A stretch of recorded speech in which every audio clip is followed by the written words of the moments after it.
Welcome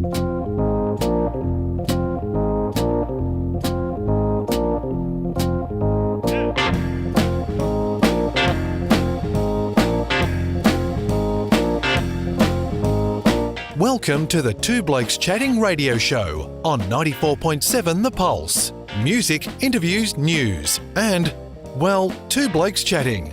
Now, here are the two blokes. Good morning. How are you this morning? Fantastic. Great to have you aboard. Now, your story is fantastic. It is an important thing, obviously, at any time of the year in places where it's very difficult to get medical assistance. But my goodness gracious me, at this particular stage, it would be just vital to have a faster moving medical assistance. And in the outback of Africa, where transport is not always easy, a simple thing of a bicycle can make a huge difference. And you're doing some wonderful work in trying to make that happen. Tell us about how you got involved initially in this. How I got involved initially in World Bicycle Relief was I saw an advertisement for somebody to start the Australian division of our global charity.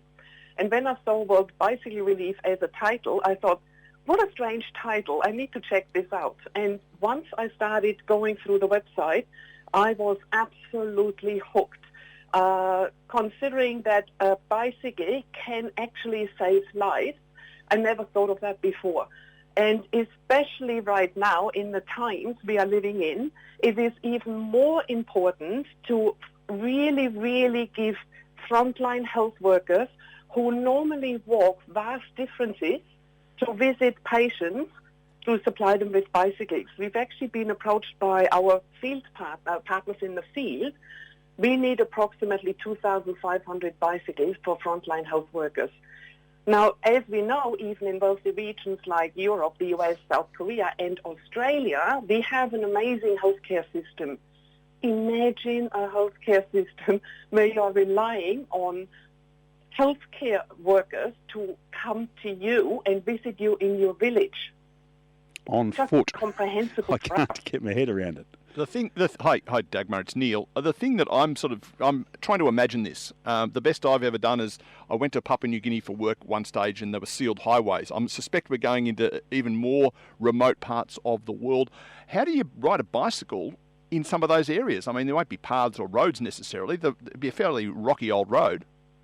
Well, yes, it can be quite challenging terrain and a bit like a mountain bike ride. Mm-hmm. However, sometimes there are single trails. You might have some roads, but the roads literally are like fire trails, and it's still easier and faster to ride a bicycle than to actually have to walk it. The other issue some of them are facing as well is it can be a dangerous terrain too. So you might have to, as a woman especially, you might have to try and really cycle very fast past some shady characters. The terrain can be difficult, but it can also be dangerous. So I'm just looking at the shadiest character of all sitting across the other side of the desk from me, and he's 2 metres away, so everything's safe and well. So in terms of, so I'm a listener to this program, and I'm thinking I really want to help here. Are you trying to raise money, or are you actually trying to get bikes? That would, or both? I need to clarify that. We distribute our own specially designed bicycles, which we call Buffalo bicycles, into the remote areas, into developing countries. Right. Because it has to be a very sturdy bicycle. It's a 24-kilo heavy bike, and it has only one gear, because the less components that can break down, the better it is. We can't have second-hand bicycles in those areas. We've tried that when World Bicycle Relief started in 2005. It just didn't work. The bicycles broke down very quickly. But what we also do is for every 100 bicycles that we distribute into the areas, the remote areas, we train a bicycle mechanic to maintain the bicycles. We also supply them with spare parts. So that means we really, really don't just hand over the bicycles. We also maintain the bicycles. We also monitor and evaluate our bicycle usage, because we want to make sure the bicycles are used for what they are supposed to be used for.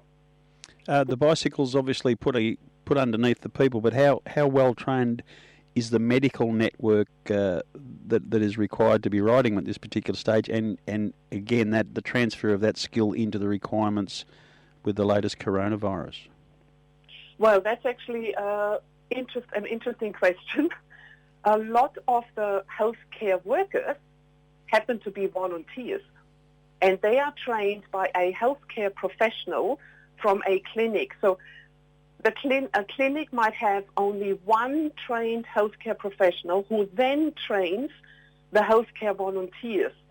So that brings me back to, I'm really glad I live in Australia and for our healthcare system here. However, what happens is they are trained in regards to going out.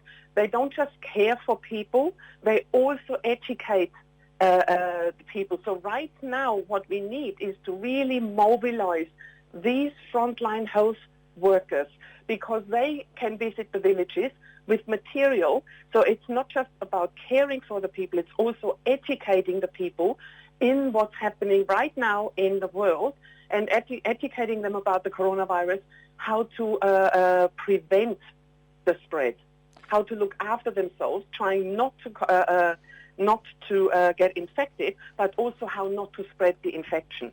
So is your organisation responsible for the training of those people as well, or simply the provision of the bicycles, and you're working with other partners presumably? We're working with our partners on the ground, and they are the ones who educate the healthcare workers. But what we do is we literally mobilize people in those remote areas, so to help them actually get better health care. Right now, to get better health care, we don't only distribute bicycles to healthcare workers. We also cover education and economic development. So we also distribute our bicycles to students, to school children, and farmers. But right now, we had an appeal going out from our partners in the field. Please send us 2,500 bicycles. And now, of course, we are looking for funds. We are looking for donations to be able to distribute 2,500 bicycles. And what's a bicycle worth? $195 is all it takes to actually get a bicycle into the hands of a frontline health worker. That's extraordinary. So Rob has slipped his shoes and socks off here to work out the mathematics. That means you're looking for $500,000. Yes, exactly. And what happens is the banker. We actually have a social enterprise arm as well, which is called Buffalo Bicycles. So we have 4 assembly planes in Africa, 3 in Africa, 1 in Colombia, and we ship the parts over there because it's much more cost effective, and the bicycles are getting assembled over in Africa and Colombia, which also means we are actually creating employment for the local people. And then they get distributed into our program countries. And so that means it's the most cost-effective way of shipping the bicycles, but at the same time, people who can afford the bicycles, we have 22 shops, can actually buy the Buffalo bicycle. Those shops Buffalo Bicycles has now become profitable, and all the profits are going back into our World Bicycle Relief programs. Yeah, that's brilliant stuff. Now, where do we go to give you money? Oh, if you go onto our website, it's worldbicyclerelief.org. And we really, really need it now. We need it now because Africa can become the next epicenter, purely because of the healthcare system. We desperately need funding for 2,500 bicycles. However, it doesn't have to be only Australia to look after it. We are a global charity, but globally we are really looking for funding 2,500 bicycles. So worldbicyclerelief.org, and presumably on that screen there is some information about what you're doing, but also a spot where you can click to do a donation? Absolutely. And I would like to do a call out as well to anyone considering we now have to isolate at home. There are various ways of becoming a fundraiser and do some fun stuff, fundraising. It doesn't take a lot of money. What I find is most people feel a bit embarrassed if they say, oh, but I can't raise $500 or $1,000. Every little bit helps. It doesn't have to be huge amounts, but there are plenty of creative ideas going around. So maybe some people would like to start a fundraiser from home and show us some quirky things they might be able to do to fundraise. Well, I tell you what, since I think it was Mao, wasn't it, that said all long journeys start with a small step? Is that what, was it him that said that? Exactly. I can't remember who said that. Oh, well, I just said it. Yeah, I'll tell you what, let's right here on the radio say that you now only need 2,499 bicycles. The Two Blokes Chatting radio show will donate $195 towards one bicycle. There you go. Oh, thank you. That is absolutely wonderful. So you started the first step. That's it. Thank So you. when that 2,500th bike arrives, we want you to come back and talk to us on the radio program and say, right, that first one you did on the 11th of April, here we are on the 30th of April with our 2,500 bikes. Thank you. I will do that. I will definitely do that. First, we have to get those 2,500 bikes. No, 2,499. Yes, yeah.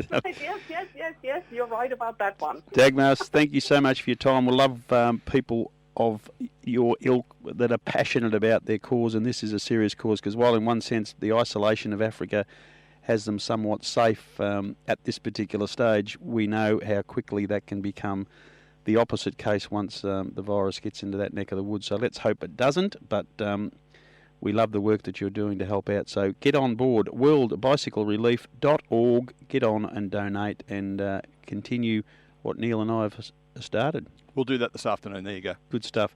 Thank you so much, Dagmar. Good luck. Keep in touch, please, via email. Let me know how you're progressing and we'll continue to promote it. I will, and thank you for having me on the show. And thank you so much. Have a wonderful Easter. All the best to you. Thanks, Dagmar. Thank you. Dagmar Geiger from World Bicycle Relief, and there's lots of causes going around, Neil, but that sounds like one of the genuinely good ones.